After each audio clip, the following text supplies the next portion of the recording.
Assalamualaikum warahmatullahi wabarakatuh. Selamat pagi, siang, sore, dan malam Mbak Melisa, selaku dosen mata kuliah Prinsip-Prinsip Komunikasi Universitas Indonesia, Program Studi Penyiaran Multimedia. Saya Siti Anissa Mayangsari dengan NPM 24064471111 dari kelas Siar B.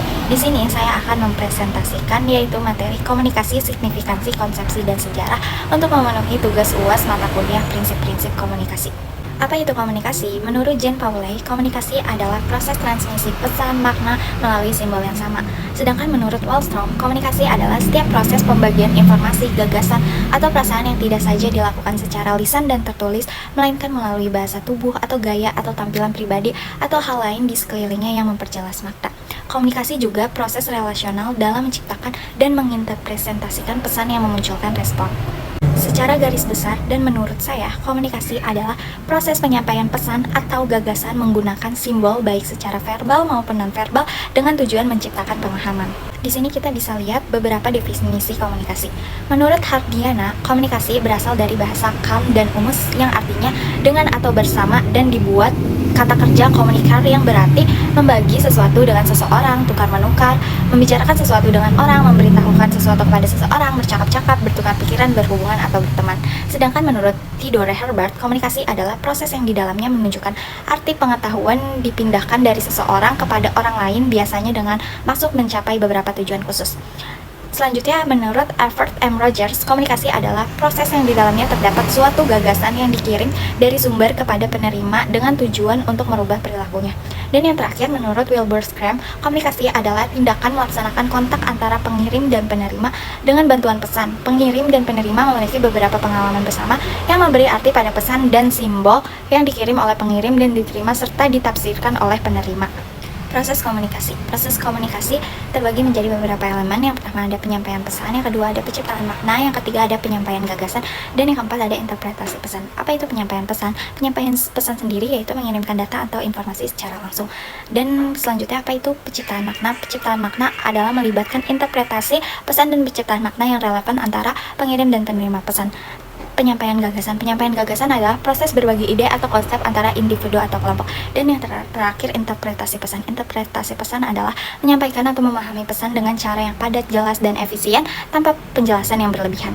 Prinsip-prinsip komunikasi sering menggunakan simbol untuk menyampaikan makna. Suzanne K. mengemukakan bahwa penggunaan simbol adalah kebutuhan dasar manusia. Manusia menggunakan simbol untuk berinteraksi, memahami, dan memberi makna pada dunia mereka.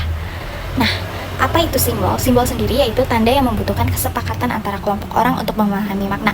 Apa itu ikon? Ikon sendiri yaitu representasi fisik yang menyerupai objek yang diwakilinya. Dan terakhir, apa itu indeks? Indeks sendiri adalah tanda yang muncul berdasarkan hubungan sebab akibat seperti gejala alami. Setiap perilaku memiliki potensi komunikasi. Setiap gerakan atau ekspresi tubuh dapat dianggap sebagai komunikasi, meskipun tidak selalu disengaja. Manusia tidak dapat tidak berkomunikasi. Kenapa begitu? Setiap tindakan manusia, baik secara sengaja maupun tidak, selalu menyampaikan pesan. Ini berarti meskipun seseorang tidak berbicara, gerak tubuh atau ekspresi wajah mereka tetap memberikan informasi kepada orang lain. Misalnya jika seseorang tersenyum, itu bisa dimaknai sebagai tanda-tanda kebahagiaan atau persetujuan meskipun tidak ada kata-kata yang diucapkan. Selanjutnya, tidak berarti bahwa semua perilaku adalah komunikasi. Kenapa? Meskipun setiap tindakan bisa dilihat sebagai sebuah potensi komunikasi, tidak semua perilaku harus dipahami sebagai pesan yang disengaja. Ada perilaku yang mungkin terjadi tanpa tujuan komunikasi seperti gerakan tubuh yang tidak disengaja. Selanjutnya yaitu komunikasi terjadi bila seseorang memberi makna pada perilaku orang lain atau perilakunya sendiri. Komunikasi baru terjadi ketika seseorang menginterpretasikan atau memberi makna pada perilaku orang lain atau bahkan perilakunya sendiri.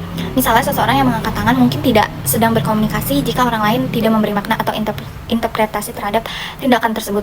Komunikasi membutuhkan proses pemahaman dan penafsiran dari pihak yang terlibat. Komunikasi punya dimensi isi dan hubungan. Dimensi isi sendiri yaitu apa yang dikatakan dalam komunikasi, merujuk pada konten atau informasi yang disampaikan dalam komunikasi, yaitu apa yang dikatakan. Dimensi ini disampaikan melalui sumber verbal seperti kata-kata atau kalimat. Selanjutnya ada dimensi hubungan. Dimensi hubungan sendiri adalah bagaimana cara mengatakan suatu dan bagaimana itu mempengaruhi hubungan antara peserta komunikasi. Mengacu pada cara penyampaian pesan yaitu bagaimana suatu dikatakan. Dimensi ini disampaikan melalui simbol nonverbal seperti nada suara, ekspresi wajah, dan bahasa tubuh. Dimensi hubungan mengisyaratkan bagaimana hubungan antara peserta komunikasi dan bagaimana pesan tersebut seharusnya ditafsirkan. Komunikasi berlangsung dalam tingkat kesengajaan. Tidak semua komunikasi disadari oleh peserta komunikasi, namun komunikasi tetap terjadi karena interpretasi pesan. Kenapa begitu? Yang pertama, kesengajaan bukan syarat terjadinya komunikasi. Seseorang yang tersenyum secara spontan ketika melihat orang lain dapat dianggap sebagai bentuk komunikasi meskipun ia tidak sengaja melakukannya. Yang kedua, setiap perilaku mungkin menyampaikan pesan. Ketika seseorang memalingkan wajahnya dari orang yang berbicara, itu dapat diartikan sebagai tanda ketidaktertarikan atau ketidaksetujuan.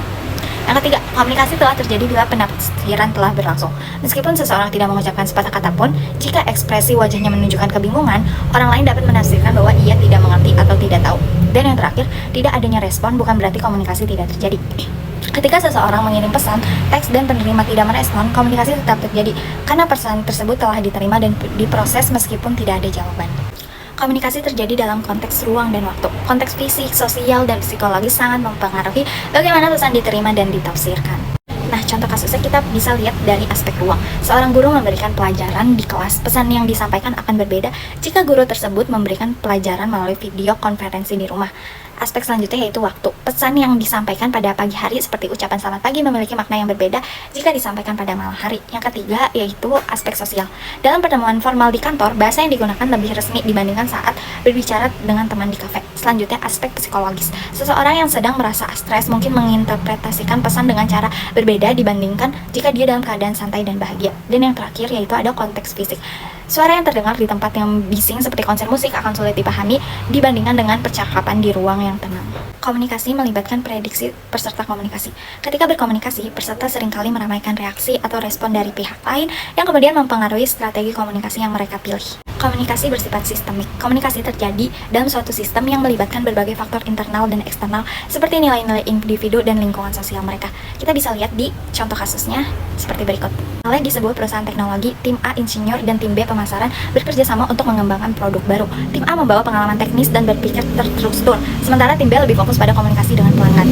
Kita bisa lihat di contoh kasus sistem internalnya, yaitu tim A menggunakan istilah teknis, sedangkan tim B mengutamakan komunikasi yang mudah dipahami oleh audiens umum. Sedangkan contoh kasus di sistem eksternalnya yaitu lingkungan luar seperti tren pasar dan umpan balik pelanggan mempengaruhi komunikasi antar tim meskipun gaya komunikasi mereka berbeda karena latar belakang yang berbeda. Komunikasi akan semakin efektif jika latar belakang budaya mirip.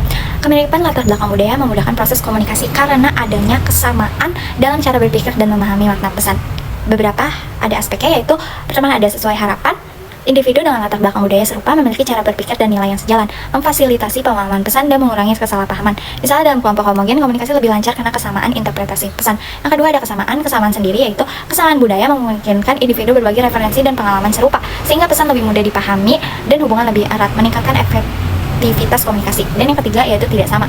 Tidak sama karena perbedaan budaya penting untuk dipertimbangkan karena mempengaruhi cara berkomunikasi dan memahami pesan.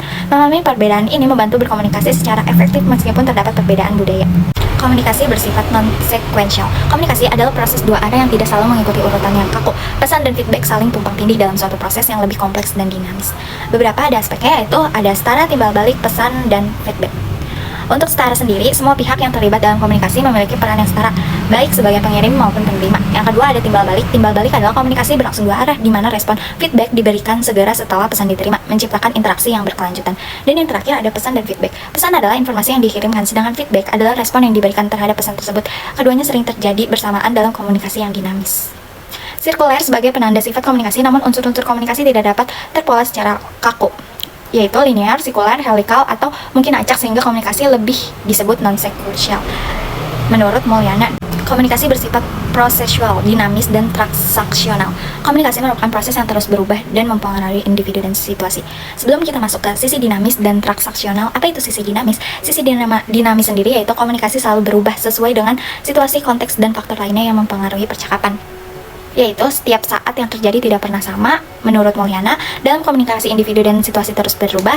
Dan yang ketiga, peserta komunikasi saling mempengaruhi satu sama lain. Selanjutnya ada transaksional. Transaksional adalah komunikasi bersifat timbal balik, di mana pengirim dan penerima pesan saling mempengaruhi dan bertukar peran secara simultan, bukan hanya satu pihak yang berbicara sementara lainnya mendengarkan. Nah, yang pertama ada komunikasi adalah proses yang berkelanjutan dan dinamis menurut transaksi. Yang kedua proses penyandingan, echoing, dan penyadian balik, decoding terjadi serempak bukan bergantian. Yang ketiga, komunikasi melibatkan pesan verbal dan non-verbal menurut Portman. Dan yang terakhir, komunikasi bersifat relasional bergantung pada keterlibatan peserta, komunikasi yang saling menciptakan hubungan unik melalui interaksi. Komunikasi bersifat irreversible. Suatu perilaku adalah suatu peristiwa yang langsung dalam waktu dan tidak dapat ditarik kembali. Kenapa begitu? Karena hal ini menunjukkan bahwa setiap komunikasi dampak yang tidak bisa dihapus atau ditarik kembali setelah terjadi. Kita bisa lihat di contoh kasusnya, yaitu sebuah pernyataan kontroversial yang disampaikan oleh seorang pejabat publik akan tetap mempengaruhi resepsi publik meskipun kemudian ia menariknya kembali. Komunikasi bukan panacea untuk menyelesaikan masalah. Meskipun komunikasi dapat membantu mengurangi konflik, tidak semua masalah dapat diselesaikan hanya dengan komunikasi yang baik. Karena komunikasi hanya dapat membantu memperjelas masalah, menyampaikan perasaan, atau mencari pemahaman bersama, tetapi tidak selalu dapat mengatasi akar atau masalah atau memberikan solusi konkret secara langsung. Kita bisa lihat di contoh kasusnya, yaitu konflik antar budaya di perusahaan multinasional yang memerlukan lebih dari sekedar percakapan untuk mencapai resolusi yang efektif. Selanjutnya kita masuk ke sejarah komunikasi. Nah, komunikasi manusia telah berkembang dari bentuk-bentuk primitif seperti isyarat dan simbol ke sistem komunikasi yang lebih kompleks seperti tulisan, bahasa lisan, dan teknologi media modern. Kita bisa lihat dari era prasejarah, komunikasi dilakukan melalui simbol dan lukisan gua seperti yang ditemukan Lascaux Prancis. Terus ada era elektronik, penemuan telegram dan telepon oleh Samuel Morse dan Alexander Graham Bell pada abad ke-19 membuka era komunikasi jarak jauh. Selanjutnya ada revolusi tertulis sekitar 3500 sebelum Masehi.